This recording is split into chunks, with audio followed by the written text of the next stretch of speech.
கபிலவின் மரணமும் துலங்காத மர்மமும். ஜெயஸ்ரீயின் சாட்சியத்தால் தடுமாறிய குற்றப்புலனாய்வு பிரிவு. யார் அந்த மர்ம நபர்?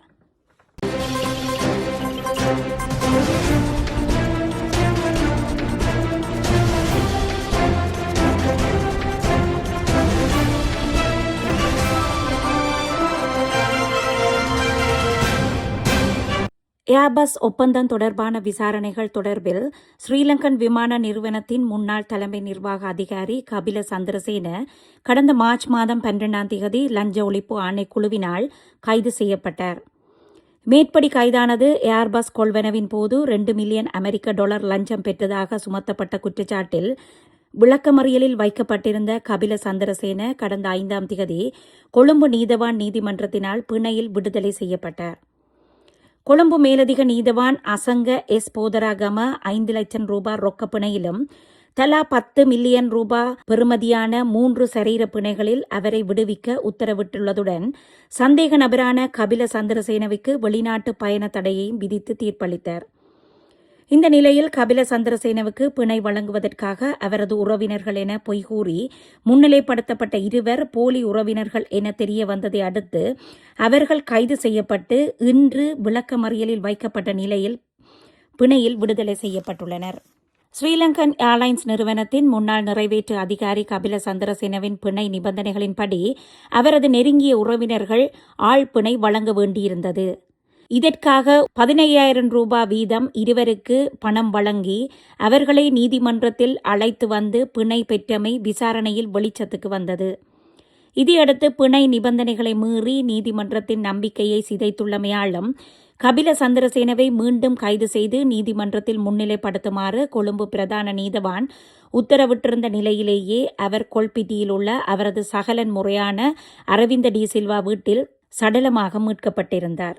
இச்சம்பவம் தொடர்பில் கொழும்பு குற்றத்தடுப்பு பிரிவு மற்றும் கொள்ளுப்பட்டி போலீசார் விசாரணைகளை மேற்கொண்டு வருவதுடன் நீதிமன்றத்தில் இவ்வழக்கு தொடர்பில் சாட்சியங்கள் பதிவு செய்யப்பட்டு வருகிறது.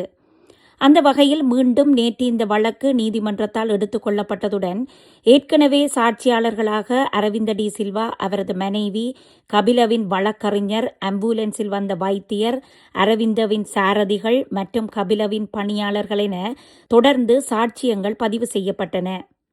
இந்நிலையில் நேற்று ஆம்புலன்ஸில் வந்திருந்த லேடன்ஸ் வைத்தியசாலை தாதியரான கோசல ரட்னஜீவ சாட்சியமளிக்கையில், நாங்கள் அறைக்கு சென்ற பொழுது அங்கு சில மருந்துகள் இருந்தன. அந்த மருந்துகளை பார்த்தால் அது இரத்தத்தில் உள்ள சர்க்கரையின் அளவுகளை கட்டுப்படுத்தும் மருந்துகள் என அடையாளம் காணப்பட்டன. அதன் பின் நான் மருத்துவமனை நிர்வாகத்துக்கு தெரியப்படுத்தினேன். அவர்கள் என்னை போலீசாருக்கு அறிவிக்குமாறு தெரிவித்தனர் என்றார். இதையடுத்து நீதிபதி கொழும்பு குற்றத்தடுப்பு பிரிவின் அதிகாரிகளிடம் சிசிடிவி தொடர்பான கேள்விகளை தொடர்ந்த பொழுது அரவிந்த டி சில்வா வீட்டு சிசிடிவியில் மட்டுமல்ல, கபிலபின் பானுஸ் பிளேஸில் உள்ள வீட்டில் இருந்த சிசிடிவி கேமராக்களிலும் காட்சிகளை பார்க்கலாமே தவிர எவையும் ரெக்கார்ட் ஆகவில்லை என்றனர். அத்துடன் கபில இறந்த வீட்டில் சிசிடிவி கேமராக்களை பொருத்தியவர் சாட்சியமளிக்க வந்திருப்பதாக கூறி அவர் முன்னிலைப்படுத்தப்பட்ட பொழுது சிசிடிவி கேமரா பொருத்துனர் சாட்சியமளிக்கையில், நான் கேமராக்களில் ரெக்கார்ட் ஆகக்கூடிய சிசிடிவியைத்தான் பொருத்தினேன். இதற்கு முன்னரும் அரவிந்த டி சில்வா வீட்டு ஹார்ட் டிஸ்க் சேதமடைந்துள்ளது.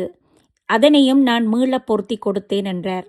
இதனை கேட்ட நீதிபதி மீண்டும் அவரிடம், சாதாரணமாக ஒரு ஹார்ட் டிஸ்கில் எவ்வளவு நாளைக்கு தரவுகள் பதிவாகி இருக்கும் என வினவப்பட்ட பொழுது சிசிடிவி நிபுணர் 1 மாதம் பதிவில் இருக்கும் என பதிலளித்தார். இதனால் ஒரே நேரத்தில் இருவரது வீட்டிலும் சிசிடிவி காட்சிகள் பதிவாகாமல் போனதற்கான காரணம் என்ன? இருவரும் சமூக அந்தஸ்துடையவர்கள். இருவரது வீட்டிலும் 3ற்கு மேற்பட்ட பணியாளர்கள் இருக்கிறார்கள். அதிலும் கபில ஏற்கனவே மனைவியுடன் சிறை சென்று திரும்பியவர்.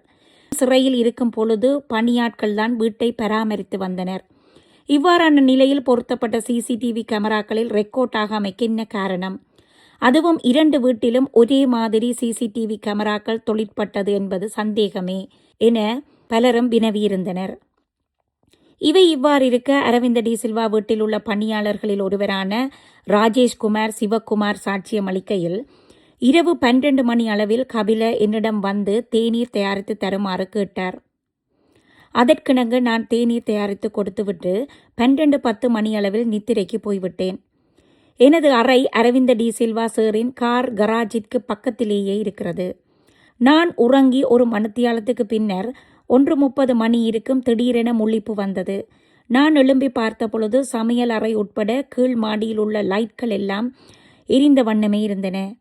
இதை பார்த்ததும் எனக்கு ஏன் இப்படி லைட் எல்லாம் எரிகிறது, என்ன நடந்தது என்று மனதில் தோன்றியதுடன் நான் எட்டி பார்த்த பொழுது கபில சார் ஃபில்டருக்கு பக்கத்தில் வெள்ளை நிற போத்தலுடன் நின்று கொண்டிருந்தார். அதனை பார்த்து நான் கேட்டேன், என்ன சார் வேணும், ஏதும் வேணுமா என்ற பொழுது நான் தண்ணீர் நிரப்பிக்கொள்ள வந்தேன் என்றார். உடனே நான், சார், நான் உங்கள் அறையில் தண்ணீர் எல்லாம் வைத்திருக்கிறேனே என்று கூறினேன் என்றார் தனது சாட்சியத்தில். இந்த சாட்சியத்தை பார்க்கும் பொழுது கடந்த வாரம் அரவிந்த டி சில்வா கூறியிருந்தார், நானும் மனைவியும் லோயர் வீட்டில் இருந்து வந்து கபிலவுடன் உரையாடினோம். 12 மணிக்கு பின் அவர் படுக்கைக்கு போனார். நான் தான் அவருடன் கடைசியாக உரையாடினேன் என்று தெரிவித்திருந்தார். ஆனால் ராஜேந்திரன் சிவகுமாரின் சாட்சியத்தின்படி 8ஆம் திகதி அதிகாலை 1:30 மணிக்கு கபில எழுந்து வந்து வீட்டில் நடமாடியிருக்கிறார். லைட்கள் எல்லாம் போட்டிருந்தமை இன்று பதிவு செய்யப்பட்டது. இதில் கூட எங்கோ ஓர் மர்மம் ஒளிந்திருப்பதாகவே தெரிகிறது.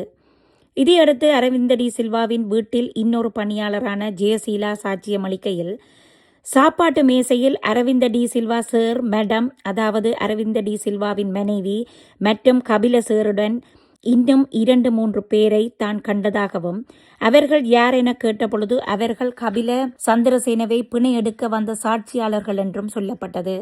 உடனே நீதிபதி குறுக்கு விசாரணை செய்து அவர்களிடம் சாட்சியங்கள் பெறப்பட்டதா என்ற பொழுது இல்லை என்ற பதில் வழங்கப்பட்டது. போலீசாரை கடிந்து கொண்ட நீதிபதி உடனே சாட்சியங்களை பதியுமாறு தெரிவித்தார். இந்த நிலையில் ஜெயசீலா தனது சாட்சியத்தில் இன்னும் ஒரு அதிர்ச்சி அளிக்கும் வாக்குமூலத்தையும் பதிவு செய்திருந்தார். அதாவது, பிணை வழங்க வந்தவர்கள் போனதும் ஒரு மர்ம நபர் வீட்டில் இருந்ததாகவும் அவர் கபில மற்றும் அரவிந்த டி சில்வாவுடன் பேசிக் கொண்டிருந்ததாகவும் தனது வாக்குமூலத்தில் தெரிவித்திருந்தார். அப்படியாயின் அந்த மர்ம மனிதர் யார், எப்போ வந்தார், மீண்டும் எப்போ வெளியில் சென்றார்? கடந்த சாட்சியத்தில் அரவிந்த டி சில்வா குறிப்பிட்டிருந்தார், நானும் மனைவியும் கபிலவுக்கான சட்டத்தரணியை பார்த்துவிட்டு வந்தபொழுது இரவு 11 மணி. அதன் பின் கபிலவுடன் கதைக்கும் பொழுது அவர் சரணடைந்து மீண்டும் சிறை செல்ல எனக்கு விருப்பமில்லை என்று கூறி மனக்குழப்பத்துடனேயே நித்திரைக்கு சென்றார் என்ற சாட்சியம் பொய்யா, அல்லது ஜெயசீலா சொல்வது பொய்யா? எதுவுமே தெரியவில்லை. ஜெயசீலா வாக்குமூலம் வழங்கிய மர்ம நபர் யாராக இருக்கும்? இது கபிலவின் மரணத்தை சூழ்ந்துள்ள மர்மமாகவே இருக்கிறது. அறையில் தண்ணீர் இருக்கும் பொழுது கீழ்த்தளத்திற்கு வெள்ளை போத்தலுடன் கபில வர காரணம் என்ன? அவர் அருகில் இருந்த மாத்திரைகளில் ஒன்று சர்க்கரை அளவை கட்டுப்படுத்த பயன்படுத்துவதாக இருந்தாலும் மற்றிய மாத்திரை என்னவாக இருந்திருக்கும்?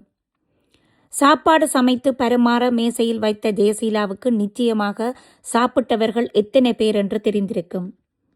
எனவே சாட்சியங்களே முன்னுக்கு பின் முரணாக இருக்கிறது. கபிலவின் மனைவி நாடு திரும்பவில்லை. அவரது போனில் இன்றும் பாஸ்வேர்ட் உடைத்து உள்நுழைய முடியாதுள்ளது என்று பல விடை தெரியாத மர்மங்கள் இருக்கிறது. இதேவேளை கபிலவுக்கு பணம் பெற்றுக்கொண்டு பிணை வழங்க முன்வந்த முகமது இர்ஷாட், முகமது ரிஷான் ஆகியோரையும் அவர்களை வழிநடத்திய திஸ்ஸ மற்றும் தேவையும் பிணையில் செல்ல நீதிமன்றம் இன்று அனுமதி வழங்கியுள்ளது. வழக்குகள் தொடரட்டும்.